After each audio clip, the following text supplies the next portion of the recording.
Welcome to the Mastering the Game of Life podcast. In this podcast, there'll be insights around 3 key areas to mastering the game of life: purpose, prosperity, philanthropy. Your host, Paul Lowe, the third sector mentor, is the founder of Hearts Global CIC, which along with many other of his charitable commitments has been responsible for positively impacting thousands of people's lives, particularly young people from disadvantaged communities. Author of Mastering the Game of Life, From Pain to Purpose, and Speaking from Our Hearts books. Introducing your host, Paul Lowe. Welcome, listeners, to this Mastering Life podcast, and a bit of an interesting one, this, because somebody has a class as a personal friend, and certainly is a pillar of the community, whether you're talking about the community itself or from a business perspective. The gentleman in question was a very, very well-respected senior accountant for many, many years, had his fingers in many community pies, and I mean that in a positive way, positively influencing young people through athletics, to name but one. And so when I approached Paul Ellis, somebody I've worked with also on the Brian Clough Statue Fund Committee, about, okay, Paul, give us some mentoring insights, give us some thoughts and some value around how we can inspire young people, because you do that work anyway. Paul come up with this idea, and I should reserve judgment on whether it was good, bad or indifferent, the idea. Well, actually, why don't I interview you? So without further ado, I think it's time to hand over to Paul and say, welcome, Paul. Hi, Paul. And I'm in your hands. It feels a bit eerie, but yeah, I mean, away you go. Okay, well, my insight into this is more about having known Paul now probably for some 12 years, probably something like that. I've seen him change quite a lot in that period, and we've talked from time to time about his life, and it makes me feel quite sad listening to him, but then very uplifted to see how well he's turned out after some very poor times. And it's that I felt was worth the listeners and people out there understanding. You know, it was about them trying to appreciate how you can turn your life around and how you can actually become somebody who is then helping young people. So, Paul, let's talk about your early life. From, I guess you were Nottingham born and bred? Yeah, Nottingham born and bred, yeah. Yeah, and a good childhood, younger childhood, was it great? Where did you go to school? Where were your friends? Bestwood Estate. So not the top notch, but having said that, I was brought up in Bilborough Estate, and actually for me, being a bit older than you, it wasn't so bad then. I was in Bilborough in the 1950s, and it was not too bad an estate then. It had just been built, and it had a good social and a good community feel about it. But I guess you're going to tell me different for Bestwood. We were very, very poor, but it's certainly up until the age of 7, actually 8, very happy. And I've got real strong memories of the positive influences from my life, from my mother and from my grandmother. I think that's why to this day I've got such a strong and healthy respect for women. Yeah, so very matriarchal. Oh, very, very, very much so. My parents split when I was 3. As I say, I lived with my grandma and my mother, and life was great. Extremely poor. I had a little black and white mongrel dog called Rocky. I had a football to kick around. I didn't need anything else. No. Didn't need anything else. But that changed dramatically in 1968 when my mother remarried the guy next door, and it started off. We then moved to a place called Gamston, which is quite affluent now, but in those days it was just farmers' fields. Yeah. Small village, wasn't it? Yeah, then? Yeah. And a caravan site stuck in the middle. I know. On Basingfield Lane. Mm-hmm. Well, we moved to the caravan site. I know it well. And I hated every second of it, because I was a city boy. I was used to, playing football on the streets with my mates, and being out in the country and smelling cow dung every morning. It's like it made me vomit, literally, and I just hated everything about it. But that was nothing really compared to what was about to materialise, because in the early stages of the marriage, there was, as I look back on it, Paul, there were telltale signs that this is going to be difficult. Right. And, certainly and I'll refer to him, the stepdad, as the beast. Yeah. So you really can't almost bring yourself to say his name or anything. I've over the years, people that I've got a dislike for, I won't use the word hatred. I have been in that space before, right. But I come to a place of neutrality with them. Okay. And that's your way of dealing with it. That's my way of dealing. I don't love them. I don't hate their persona. They're just nothing. They don't exist. And that's the best way to deal with it, to put it out of your mind. Because if you hate, that's actually worse for you than for them, because it eats away at you. And I spent many years embroiled in that negative, vengeful fear, because it's based out of fear. Yeah. Well, just explain to me and the listeners about what it was about him that caused you to feel that way. Well, I think it started off initially with little acts of moodiness, more so to my mother to start with. So you were protective of your mother? Oh, very much so. Right. And she of me. Right. And that actually created a bigger resentment with him. Yes, of course. We were inseparable. Yeah. As you'd expect mother and son to be. And my own father was...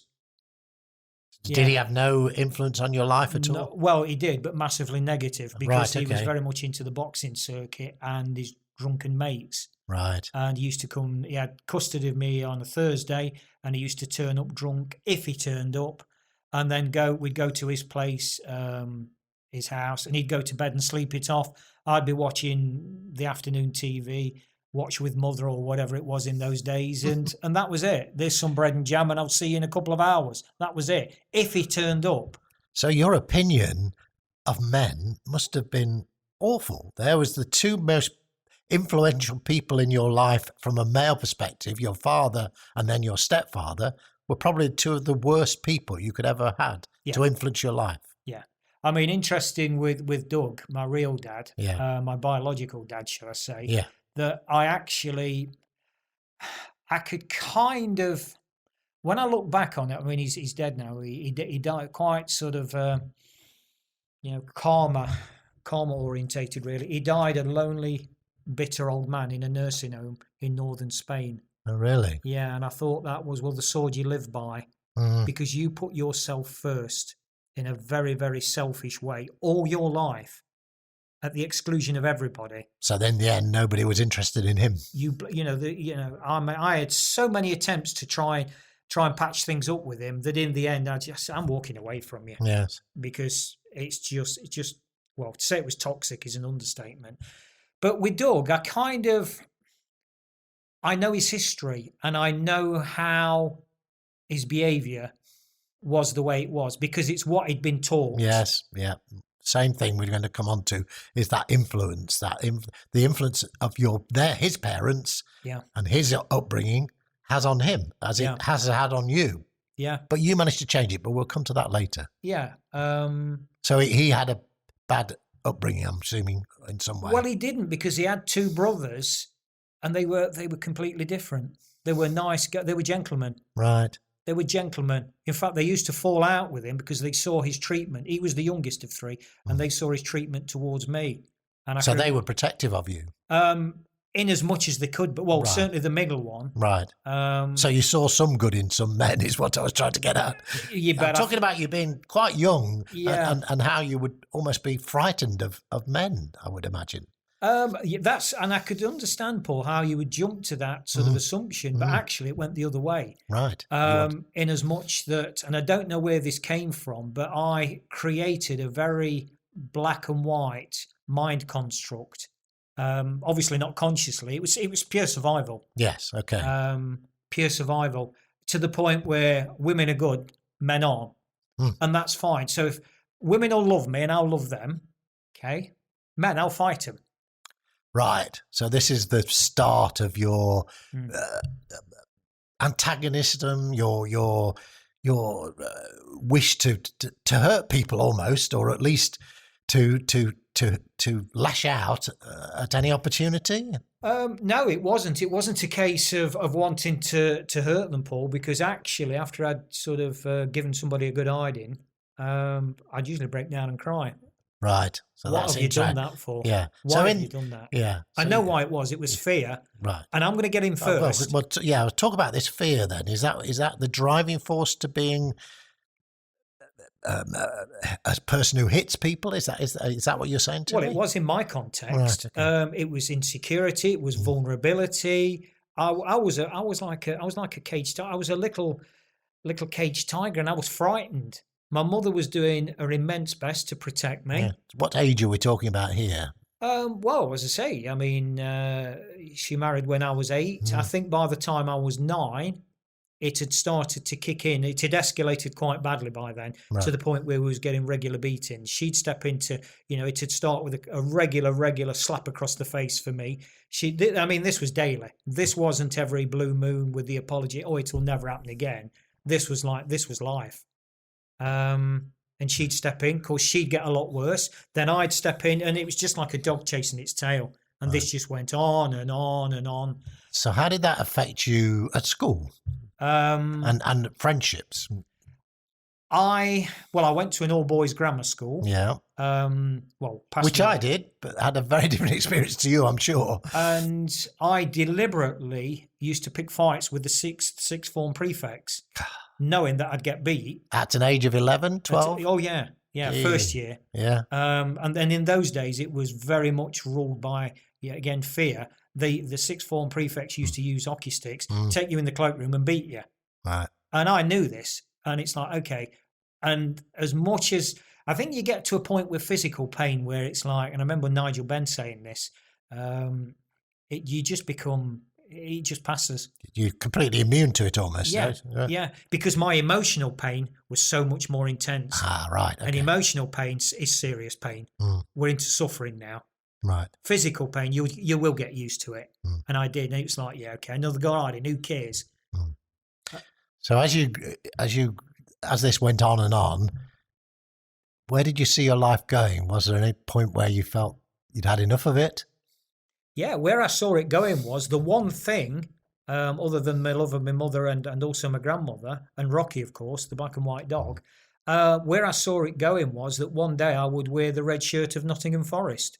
Okay, so that was the only thing in your mind that kept you going. Yeah, focused, purpose. I had a purpose. Yes. So not study. No, wasn't interested. You were not a studious person at school then. No, but you had ability. I had a lot of ability, and I actually, when you passed your 11 plus in Nottingham at the time, you then did, depending on your marks, a further exam to see if you were good enough for high school. Yes, and I passed that as well. Wow. And I was advised, much cleverer than me. My mother was advised, don't send him here. I think what they were trying to say is socially, you're out of your depth. Which probably would have been right. It would have been a mismatch beyond. Going to grammar school was bad enough. The only saving face was the grammar school was stuck right in the middle of the council estate. Yeah. So it wasn't too bad. No. But the reality, Paul, I was never there anyway. Right. I was never there. So were you then always playing football? I mean, presumably you just lived for playing football. Yeah, that was it. And that was your release away from all the problems you had at home, presumably. Yeah. And I played football in a very physical way. Right. And this is why I wrote about it in later years. I believe, football or sport in general is a great reflection of who you are. So if you're, at the time, I was very defensively minded. I was cautious. I was skeptical. I was cynical. And I took that into my football as a defender. Right. I laugh with Brian Stubbs, who played for Notts County, and one of Brian's sayings was, "Thou shalt not pass," and I understood that. Yeah, and so you performed to a pretty high standard. Were you playing semi-pro level? Yeah, right. At the time. That was a fantastic outlet. So what went wrong there then? I couldn't sustain it because my life was black and white. Odd thing to say from a red. Yeah, absolutely. My mindset was polarized. I now understand what went off. I didn't understand it at the time, And just before I answer that question, Paul, the turmoil and the focus on Forest, the addiction, and it was an addiction, it was addictive behaviour, which manifested itself in alcohol, because my mother was a secret drinker. Right. So you're already, and you found that out fairly early in life? 10. Right. I followed suit. Right. As early as that young? As early as 10. So you were drinking quite heavily by... Tots of whiskey and tots of sherry, which she used to hide, and yeah. And I know we're going off the point, but how did that affect you from a... Did that make you worse in your behaviour, do you think? Or did it calm you? I don't know. Didn't drink. I probably went to a pub by the time of 14, but not certainly drinking at 10. I think it temporarily, and it, temporarily is a very subjective term, but very, very minute short term, numbed the emotional pain. Right. So anything to take you away from where you were. Escapism. Yeah. Now, I know there was obviously you had this obsession with playing, not only just playing football, but playing for Forest. That was it. It was that. Oh, there was nobody else. No, and it was an absolute obsession, you're saying to me. Right. Okay. Did that help you at an absolute pit of your life? It did. It kept me alive. That's what I was But it also referring to. nearly took my life. Right. Okay. Well, can you just cover that a little bit so we can understand where you got to in the worst part of your life in many ways? Yeah. On the 21st of March, 1974, Forest played away at Fulham. Away at Everton. They'd drawn Newcastle in the Cup. Right, yes, we know where we're going with that one, yeah. And Forest were winning 3-1. There was a pitch invasion. I was there, Paul, I know. Yeah. You know the script. For the benefit of the listeners, Newcastle ended up winning the game 4-3. Forest players got attacked, etc., etc. There was such an outcry. There was a replay at Goodison Park. The first replay was 0-0. Correct. The second replay on Thursday, the 21st of March, 1974, Malcolm MacDonald, I believe, scored. Yeah, and it shouldn't have been there. It should have been at Forest because we'd, in effect, drawn away. So we should have been at home. Yeah. But the Football League, in their wisdom, said, well, if we take it to Forest, they might do the same. They might invade the pitch and if they were losing. That's actually what happened. Yeah. Crazy. Nobody would believe that now, but that's why we had to go again to Everton and we lost 1-0. But yes, that was a terrible game at Newcastle when Forest, being a League Two, Division 2 side, playing Newcastle in Division 1 at that time. Yeah. And we were well on top. I was there. My wife was with me, and that was March. She would have been 6 months pregnant, but luckily we were in the stand sitting. But we had a rough time getting out of there. I'll tell you, it was pretty ugly. But anyway, that was football as it was in those days and 70s. But this had a great influence on you. Massively, because I think the 3 games prior to that game against Newcastle were Bristol Rovers, which I believe from memory Forest won 4-3. I think they beat Portsmouth 1-0, and there was a game where they called it the Mackenzie final, where they beat Man City 4-1. Yeah, when we were playing on a Sunday, which was very unusual in those days. So to save my life at the time, despite all this stuff going off in the background domestically, it was like, I don't care. The boys are on. They're going to lift the FA Cup. Now, I think it's fair to say over the years, certainly present day, the FA Cup has lost its glamour. For me, it is still the trophy to win above anything. Which you've never seen happen. No, and a certain irony with a certain Mr. Clough, 91, but that's another story, another time. So this on the 21st, Thursday the 21st of March 74, they got beat 1-0. 2 days later, they're away at Fulham, who also play in black and white. Mm-hmm. They got beat 2-0. Right. Your memory better than me, but I know there's a reason why it's so indelible in your mind. Well, that was the day I attempted suicide. Yes, that's what I was leading you to. Because I couldn't cope. My rationale for it was, how can you betray me, you being Nottingham Forest? How can you do this to me? I give you, and these weren't my words at the time, but they were certainly my emotions. Bearing in mind, my life was very, very, very emotionally driven. Very emotionally driven. There was no logic. Despite my so-called superior intelligence, that had gone. We was down to basic, real, raw survival. Yep. And I had this immense feeling of betrayal. I was literally sick physically sick. And I thought, if they're going to desert me, that's it. And so what used to happen was I used to have to go to the beer off at night. I was served underage alcohol for the Beast, local beer off, 7 o'clock, because I was confined to bed. As soon as I come home from school, I'd got like 10 minutes to run from school, which was up on the top there, down Arnold Road to where I live near Baseford Crossings. I'd got 10 minutes. If I was 2 seconds late, that was just an excuse for an onslaught. Good grief. Right. So it's bread and jam, cold strip wash in the kitchen, bed. This was life, day in, day out, weekend. I was just confined to barracks or bedroom. You know, I kept in touch with Forrest via my mother. Right, she would tell you what was happening. She would, yeah, because she knew. Would let you listen to the radio. Oh, no. Oh, no. If I mentioned the F word, that was just, it didn't need a reason. No, Some of the cruelty and the abuse that went off, you know, I'd have to sort of go outside where they always had an Alsatian. He always had an Alsatian. So I'd have to go out inside in the backyard and clear the mess up for the dog. Right. But while I was waiting for the dog to do its mess, I had to stand on one leg, look up to the sky and salute the sky. I mean, the sadistic cruelty that went off in this guy's head. Where did that come from him? I don't want to go down that route. But I don't know. Oh dear, Paul. It makes it so much harder for me, having had completely the opposite life, and this is why I think it's fascinating to understand the insights of why people get to where they do. It gives you a chance to understand why people do things that you think, well, why are they so awful?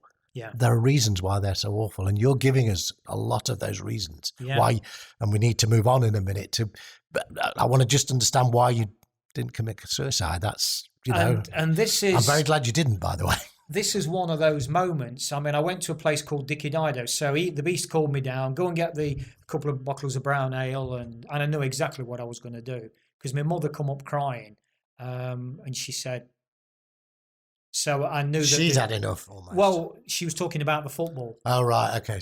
She knew that obviously they'd got beat by Fulham at Craven Cottage. Right. And so she knew instinctively what effect it would have on you. Yeah. She knew I was at breaking point, and she just, wasn't her fault. No, of course not. But in my mind, this is the power of what I know is the power of beliefs.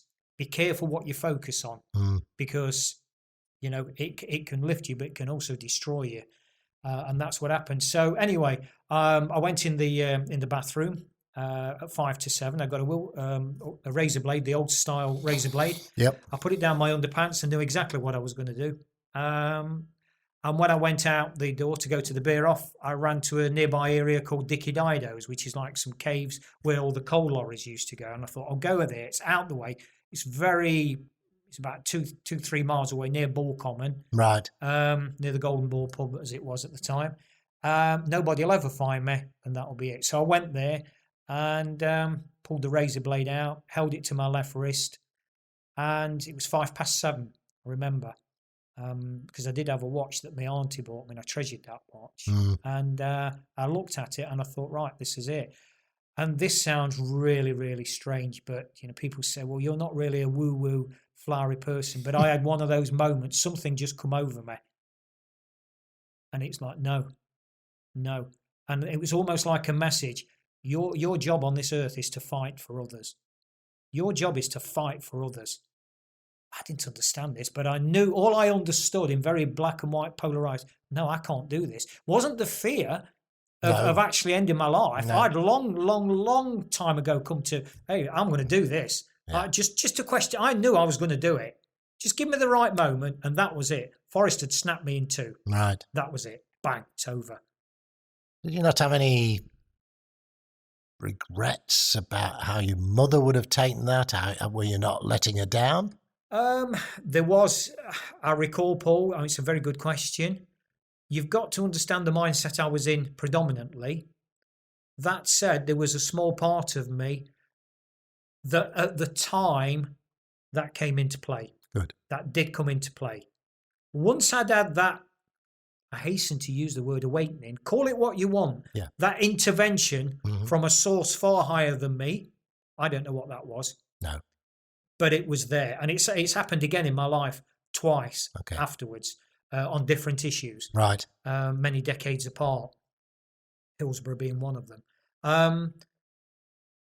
But to answer your question, after I'd had that, and let's call it awakening, I did have that realization of like, now I know I'm here to fight. Yeah. I didn't quite understand the subsequent years it'd mean literally. Yes, we'll come on to that. But that was it. And it's like, God, imagine what, because I worship my mother. Yeah, I worship exactly. my That's what I grandmother. was thinking. But you've got to understand, Paul, at the time, my whole mindset was upside down. Yeah.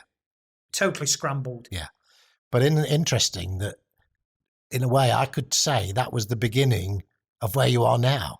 Oh, absolutely. That was the beginning. That we could call it divine if we were religious. I have some religious background, and I do have some beliefs in that direction. So I could say that was perhaps an intervention from a higher being. You could look at it differently. I'm not getting into that, but there was definitely something that has mapped your life into where you are now, which is a completely different place. Yeah. Well, I think it was the Buddha that actually said, and just to touch on the religion thing, Paul, I got into a lot of fights in my early childhood about whether I was blue or green. Right. So we're talking about Protestant and Catholic. Yeah, because I had a very, very strong influence from the Irish communities. With Right. So you had knowledge of the Irish situation. Yes. Right. And so what happened there was I actually got into fights with both camps because for me, for the sake of decorum, I won't quote verbatim, but it was along the lines of mind your own business. You don't stick a label on me. Now, I've got strong views about labels these right, days. Yes, I agree with you, actually. But certainly in those days, I didn't understand about those things. All I knew was I was me. But I think was it the Buddha who came up with this definition about religion? He said the only religion there is goodness of the heart. What colour you are is irrelevant. And I love that. And I agree with you. I've known two religions. I was brought up a Catholic, so I know a lot about that and the influence it had. But I ended up worshipping in a Church of England, a Protestant church. So and my view is it's the same. Why do people put labels on them? So I'm in your camp. Yeah, it's that goodness of the heart. Correct. So, that's what it's about. Anyway, so there we go. We've got to the depths now. Well, perhaps we haven't yet, but that was probably the worst point. You moved on from there. You managed to not do that. But your life didn't get any better. You became more and more aggressive, more and more getting into trouble. Tell us a bit more about that. Well, life had literally become black or white because what I developed was this mindset of coping through drink. Yes, so drink was now having a bigger and bigger influence. Oh, massively so. Because obviously once I got to 14, 15, I'm going in pubs now. Yeah. This addiction to alcohol was actually an addiction. It was addictive behavior. It could have been anything. And in latter years, it manifested itself as anything because I developed this win at all costs mindset. I will win. No matter what it is I do, I will win. But that kind of helped your football. No. Well, the bottom line is on the football. I had a trial and I wasn't good enough.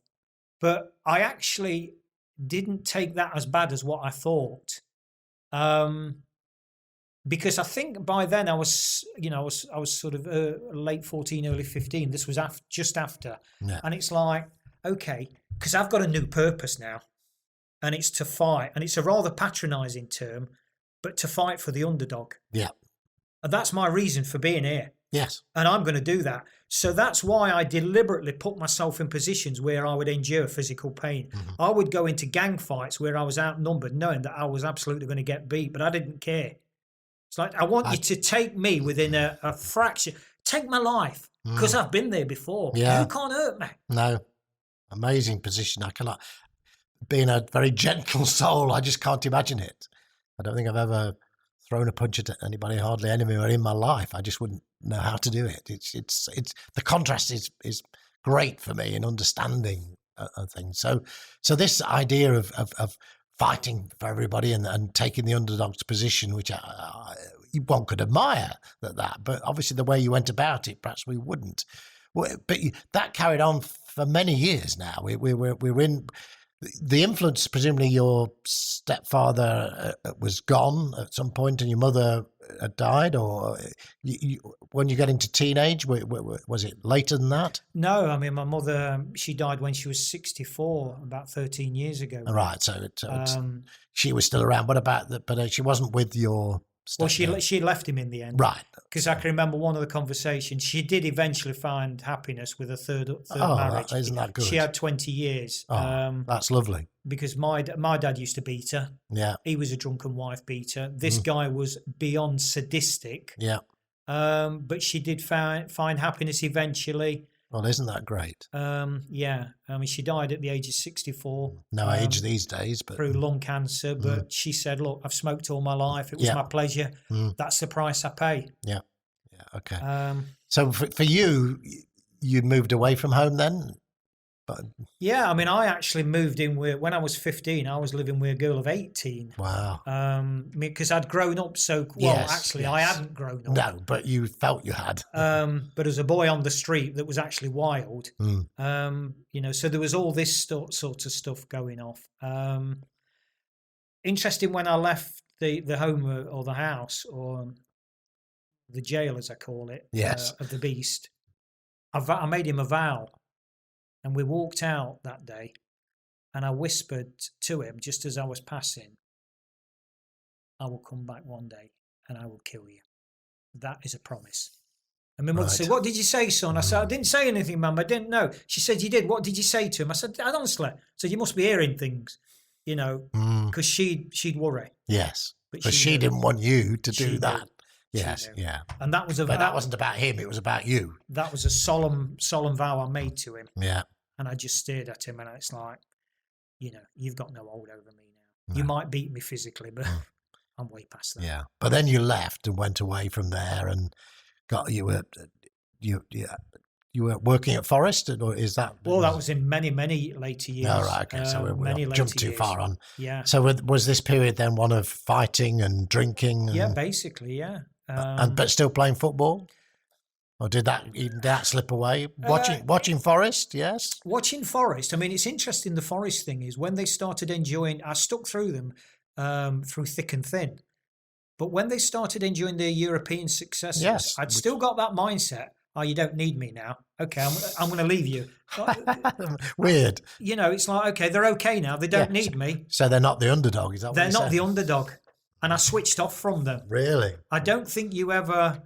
I'm talking many decades on now. Was it the 40th anniversary this year of the European triumphs? It will be next May. Next it will May. Be the 40 years since Munich. Yes. Yeah. So I've still got that kind of emotional attachment, but in terms of, my being there, kicking every ball and every tackle, and no. After that European that's it. I've done my bit. I've looked after you, and I'm off now. Right. You're in good hands. Yeah.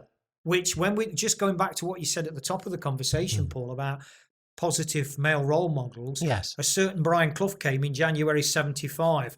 I followed that man's every word. Yeah. You weren't around Forest at that time? No, I was still a kid. Right. Oh, of course, yes. Sorry. Yeah. I keep thinking you're my age now. Yeah. So he had, did you see him as a role model? Did you see him as an influence? Did he have an effect on you? Oh, massively. I just resonated so strongly with what I perceived at the time is very brash. I don't care about the world. This is the way it is, and this is the way, certainly with my judge, jury and executioner mentality that I'd got with guys, probably wrongly, I saw that in Brian. It's like, this is the way it is. World, I'm here. Yeah. Deal with it. And that was very much my mentality. With females, it was a lot softer, and I used to get hurt massively because that was emotional pain. And I don't know, it's an interesting one. That's a separate, we could be here talking about emotional pain and how to deal with that. Certainly as my work as a mentor now, I have got strategies and know how to steer people away from that path. But it's a real hard road. You're saying, I think, and you alluded to earlier, almost mental pain's worse than physical pain is what you're saying. emotional pain. There was a emotional pain. Yeah, there was a man of the cloth that told me years ago, and funny how certain things stick in your mind even though you don't understand them. And he said there's like a hierarchy of things in life, and he said if you want to talk about pain, and it was just a chance meeting with this man of the cloth. He wasn't in my circle or I in his or anything like that. He said at the bottom of the pile is physical. That's easy. Really? Well, of course, you're talking my language. Yes. Now you've got me. He said the next step up is mental. Right. The next step up is emotional. And then the real hard one to come to terms with is spiritual. Right. And that's how I class myself. You know, for somebody that doesn't like labels, well, here's a label that I'll adopt. I class myself as being a spiritual person. Right. And that's why I make perfect sense. That's not quite the same as religious, is it? No, it's not. No, just to be clear. Religion can be part of being spiritual. It all depends what you're because I've had this conversation with people that are, do have religious convictions. But that's their take, and that's fine, and that's to be respected. Correct. It's not mine. I prefer that more holistic. Yeah. Look, I don't want these colours. I don't want these labels. If you've got goodness in your heart, you can stick what label you want on it. You do the labelling. I'm off to do whatever I can. Yeah. Okay. So how did you earn your money? How did you work? Having gone through all this and not done particularly well at school, I guess, and got this aggression in you and the influence, but moved away and managed to find somebody to go and live with who presumably was paying the bills. How did you start paying your bills? I'd, at a very early age, got a 6 month on, 6 month off black and white policy approach. Call it what you will. I would work like mad for 6 months. Right. And then I'd throw it all away. By this time, I'd got serious deservedness issues. My self-worth, my self-esteem, respect was below zero. Right. Pride and ego kept me going. It built me up. I would abstain from drink. I would train really hard. I'd play football. I would work hard. I'd do, whatever. Mm-hmm. I'd be in a good relationship. Mm-hmm. Life would be going so smoothly, but I wasn't deserving of that because I was told what a complete waste of space, and nobody will ever love you because you're this, you're that, you're the other. And by the way, don't look at me like that. Bang, bang, bang. That was ingrained in me. So you destroyed it because you knew, you always thought it would always go wrong. So I must make it go wrong. Kamikaze mentality. Yes. Wow. I'll get in first. Yeah, I get that. Yeah, I do get that. I don't get it, but I understand where you're coming from. Wow. And that was so you were able to work and earn some money, and then you blow it all. Yeah, basically. And blow any relationship you had. How did you then come out of that? Well, what made you come out of it? I'd got a mindset that would say 6 months on, 6 months. And it was literally that. Literally, it was like a clock. I would set it in my mind. So I could say, right, if you imagine 6 months from now at, I don't know, give a time, 22 and a half minutes past 4 on the 13th of March, that's when I will stop. And that's how it was. Wow. And I can tell you then when I'll start. Just add 6 months on to the second. Because somebody bet me once about packing the drink up for a year. And I said, that's easy. I'll bet you. It's fine. Bet me. And I said, be very careful of what time we agree and we shake on it. It was for a £5. Right. For £5. And this was down the bridge at Gampston in later years. And I did it. And I said, just be careful to the second. Yeah. But I was like a time bomb. Yeah. And I did it. Yeah. So were you progressing in work? You obviously had 6 months when you worked hard, but you were not progressing in any career or anything? Well, the thing is, Paul, I had a purpose, but I only had an existence, if that makes sense. Yeah. And this is why when I look at my 3 pillars of life model now, which around the first one is purpose, the second one is prosperity. What I needed to learn is how to love myself, how to forgive myself, to make my life full of love. You have a choice in terms of black and white. It can be fear or it can be love. But boys that come from the backyard I did, you don't talk about love. No. You don't. Big boys don't cry. Of course not. Absolutely not. That's what I was taught, never. No emotion. No, just get on with it. Just do it. Just deliver the result. And that was our era. My dad would, that, you know, and my parents were loving parents, but there was no real emotion between us. They did what was right and looked after me, but I find it hard to go around hugging and people and that, because that never happened to me. I never understood it. And I think that's the era certainly that I lived in. I'm being a bit older than you. That was definitely, and it obviously still had come on to you. But I probably got to know you when you were in your 40s, 30s, 40s. So you got to that point, but you've been fairly successful then. You'd been able to work in a career of sorts. You'd knew how to organise things, because we actually met when we did the Brian Clough statue, as you alluded to at the beginning. We were on the committee together, and you came in and did a fantastic job in organising one of our biggest fundraisers, which is a big dinner. But you knew how to do that. Where did all that come from? Well, that come from one of my white periods when I was 6 months off it. Right. Because I would literally scale heights. I would go to, because of whether it was my intelligence, my determination, probably a bit of both, I get focused on a task, and that win mentality, it would be done. And that eye to detail over and over, and let's detail the detail. No stone would be left unturned. In fact, I'd invent stones. And that's why I was successful. The challenge on that was the deservedness would kick in. Yeah. So remember, this is only probably 12 years ago, but at that point, the period when I met you, you were in the 6 month on the right side. Within another 6 months, you were not. Absolutely. So I only a little bit experienced that. So I'm at home in bed, and my phone rings at 2 o'clock in the morning. And being me, I always have my phone on and always answer it. And it's Paul by the Brian Clough statue. Say, guess where I am? Look what I'm doing. And you were drunk. Yeah. No doubt about it. Yeah. So how did you move on from there? Because my understanding is now drink doesn't come into your life. No, it doesn't. I'm 9 years. Explain that. It was one of those defining black or white, do or die moments that in February 2010, I thought I was going to die. Right. Through drink. I honestly thought my time had come. I went on a massive bender.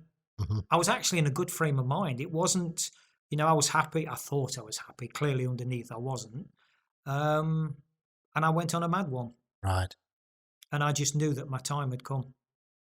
And it was that, okay, if I get through this, and I kind of knew I would, somewhere deep down, I knew I would. I tell you what, things are going to be so different, and I will never, ever, ever touch the stuff again, because I've got friends that are in recovery, and they'll say, and listen, that program works for those people, and that's absolutely fine. Yeah, that's fine. It didn't work for me. It wouldn't work for me. But I can tell you one thing: I will never, under any circumstances, touch that stuff again. And I will take that to my grave. Is that because you're frightened that what it would do? Because death doesn't know. Because I believe as energy, we, not oversimplifying it, but we just take a different form. Our spirit lives on. So had you just gone a tangent there? Had you tried to go to rehab or anything? You never tried that?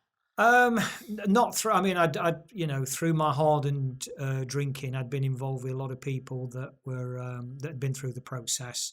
I think the nearest I came was I went to an AA meeting once. Right. It lasted about 5 minutes, and as I say, those people do immensely good. Yes, stuff. I was going to ask you about whether you thought that was it's horses for courses. It's not. Absolutely. You can't say, oh, that never works, because it does. It does work for lots of people. But for you, it was not right. It wasn't right for me. And I needed to be put in the corner.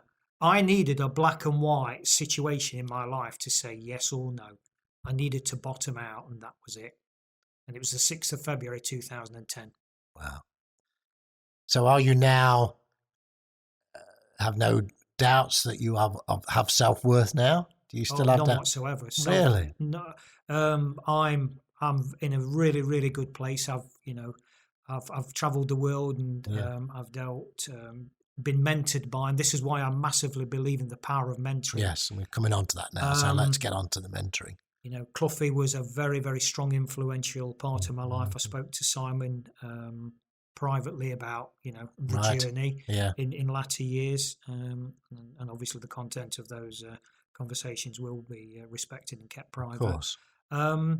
But the power of mentoring, I've been influenced very heavily by some of the top practitioners in the world. I've still had to do the work myself, but I've had the insights. I've had the awareness. So, but let's be clear about that.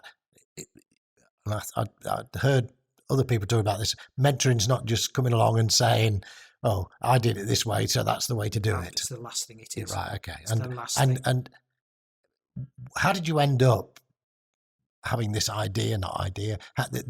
That was where you were meant to be. Why did you think you were meant to be in this place of helping and mentoring people? Where does that come from? I think it goes back to that failed suicide back in '74. Well, I wondered that. That realization, that rocked me to my very core. Now, listen, I'm a kid that's emotionally distraught. I haven't got the intellectual or spiritual, emotional intelligence to rationalize any of it. But what I did was I survived. I created, yet again, this very, very black and white way of being. And I knew which way. So this way, I will look after other people. I had big problems, people doing favors or for me. Right. No, I'll control this situation. Yeah. I give to you. You don't give to me. That was the old deservistness kid. Yes. Yeah. I've let that go. But you've got past that. Oh, way past that. Because how can I mentor people now? I have to have the full spectrum of experiences within my locker to be able to empathize with somebody when he or she's telling me about a situation. How can I have authenticity and congruence if I say, well, this is what you should do. And I would never say this is what you should do anyway, because you can't. I think as a mentor, what we are is people that I use the analogy of, okay, so we're going on a journey of discovery now. It's your car, it's your keys, you're driving it. I'm your co-pilot. What I might suggest is let's try and find out where our starting point is, because that's always useful. Yeah. Where you think the starting point is. Where do you think you might want to go? And let's use simple language like, I want to go on a journey of discovery up north or down south or east or west. Okay, that's fine. Okay, so as we're going on this voyage and you're driving, it's your car, me as a co-pilot, as a guide on the side, might suggest, well, actually, probably best if you skip that road. It's your choice, but I'd like to share with you, if I may, an experience I had by going that road. Now, you make the decision. Now, I'm painting the kind of the Democrat. There are times where if I think somebody's life's where I will step in and be autocratic. Yeah, so you have to sometimes when you make that judgment. Yeah. Depending what the... But we've already had that discussion.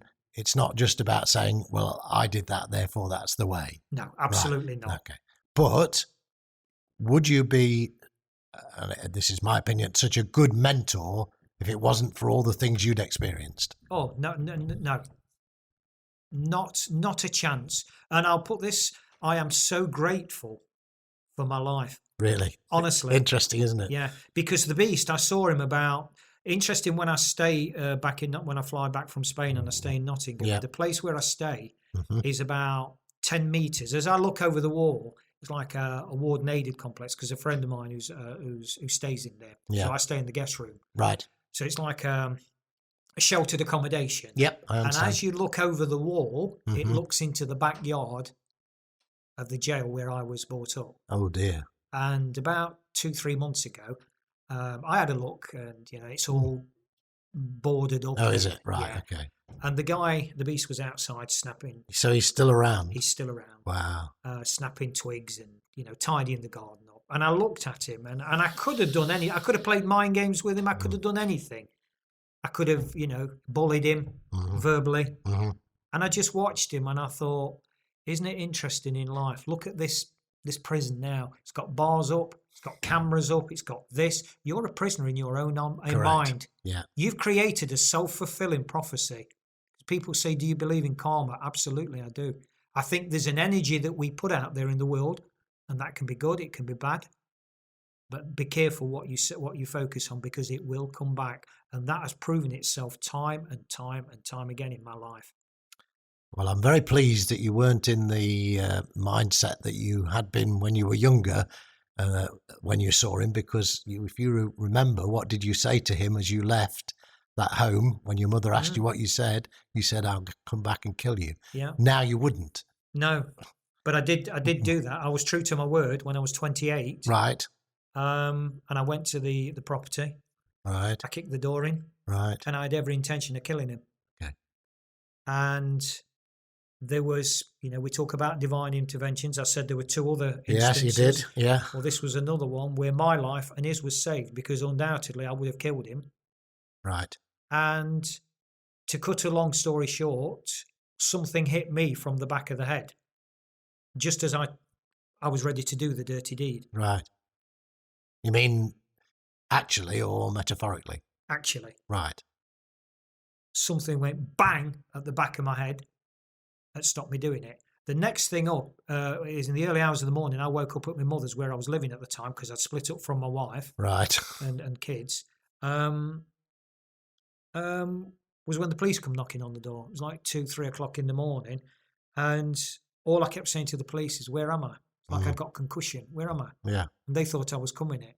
Right. So of course, when they interviewed me over the incident, I genuinely couldn't remember, but I wasn't bothered, because I think my admission at the time was, well, what's happened, but why did somebody stop me? Somebody did stop me, but as is the way on closed shop inner city council estates, nobody knew anything. I understand. Because I did my own inquiries. Right, okay. And I understand. Now, somebody did. Yes. Somebody followed me. Mm-hmm. I don't know who it was. Somebody followed me and somebody stopped me. They saved his life and they saved mine. Correct. So that's actually, we ought to find him and say thank you, didn't we? Well, but there we go. I couldn't. I mean, I've since, I've left that behind. Yeah, and it should be absolutely not in your mind at all now. And I'm almost sorry to bring it up, because I think it's fine, you've Paul. moved forward so well. This is where I want to almost end it, to say your life has been difficult, pretty bad. I guess you've had some difficult relationships with women because of your life, my behaviour. your behavior. Yeah, so that has not helped you at all. Yet you've come through all of that, and now you're a much stronger, and you are now giving advice, which is where I wanted to lead us, to say, well, without all of that, you couldn't have done what you're doing now, and that's that. We almost could end it there and say, well, that's the great outcome, is that you can, because of this, even though you had all those awful things, they've actually become good things.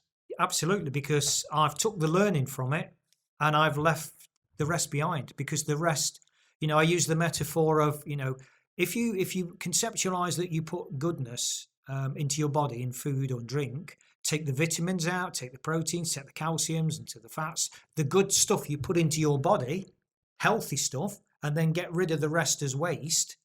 So I always say to people, okay, so what would happen if you didn't get rid of that waste physically? You would die. Okay, doesn't the same principle apply to stuff that we put through our minds then? Creative, negative, destroying thoughts. If we don't take the learning, brackets goodness, out of it and pass the rest off as waste, they're going to stay there and we're going to die. And that's what happened to me. Right. I'd like to finish by, actually, I wouldn't say I was preaching, but I want to actually say something that I think people should take away from this. I'm quite involved with charities that do help people who are disadvantaged, is that the right word? Or people who are at risk of being excluded from school, at risk of committing crime and everything. You don't discard those people. Work with those people. These children, we're talking about children here, those children probably didn't choose to be in their position they're in. And Paul's a perfect example. He didn't choose to be in that position where he was out fighting and causing mayhem. It was circumstance that caused that. In most people's cases, it's a circumstance, and we need to help them through it. So, take heed of what Paul said and how well he's turned out eventually, and don't ever write anybody off. I think that's a very, very good way to finish it, Paul. And I'd just like to sort of put my two penneth in to finish it, and just say that as recently as today, I've met with two business colleagues, one from Wales and one from Essex, and we're discussing, it's in its infancy now, about setting up something to help young people, the kind of client group that you've alluded to become young entrepreneurs. Give them some purpose. Let them have a life of prosperity so they enjoy their self-worth, their self-love, their self-forgiveness. Yep. And then when they've been on that path, they can give something back. And so the hamster's wheel just keeps going round and round and round. I agree.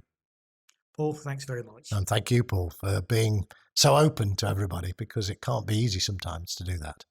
It is actually, because I've rationalised it and I've come to terms with everything. And, just as I can go in a pub now and not even think about having a drink, I can also, the label I give the beast is just a label. But the actual emotion is one of neutrality. It's not somebody I love, it's not somebody I hate. It's just, who is it? Oh, he's the beast. That's right.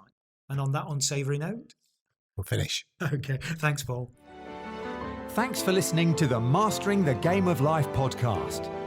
Drop a line to paul@paullowehearts.com with any thoughts or questions you may have, and he'll be more than happy to respond. Alternatively, check out Paul's website at paullowehearts.com or any of his social media feeds under the same name. Remember, mastering life starts by embracing our hearts.